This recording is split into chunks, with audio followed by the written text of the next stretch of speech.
And so we come to it at last. The ending of a story I've been telling for weeks.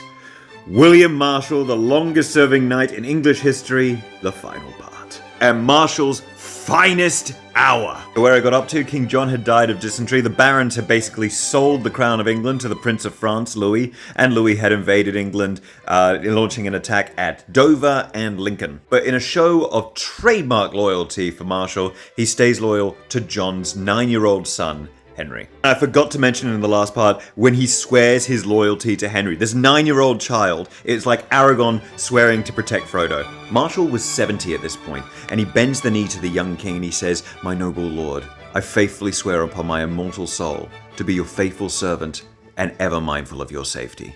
It was a "you have my sword" moment. Marshal then gathers what royalist forces they have. They didn't have enough men for a war, but they could gamble everything on one battle, and that's what Marshal does. He takes this army north to Lincoln. It was the last thing that Louis's forces expected, an attack from an inferior force. First, Marshal sends his crossbowmen to scale the walls and cover their entrance with a hail of bolts. Then, they breach the gates. Marshal, a 70-year-old knight, leading from the front on his destrier. Marshal's forces pushed the French into the square of Lincoln. And before the steps of Lincoln Cathedral, the 70-year-old Marshal faces down in single combat the 22-year-old Count Thomas of Perche, leading the French forces. The Count was slain, not by Marshal, but it was noted how fierce their fight was. With their leader dead, the French forces routed.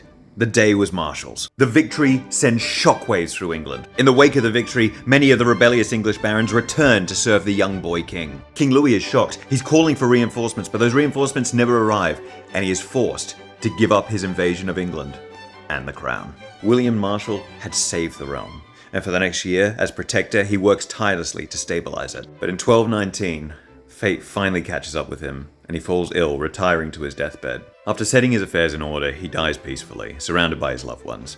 The old knight was finally at rest. Upon his death, his body was taken to London to be given mass and vigil in Westminster Abbey. A huge number of barons and knights showed up to pay their respects. And that is the story of William Marshal. So who next?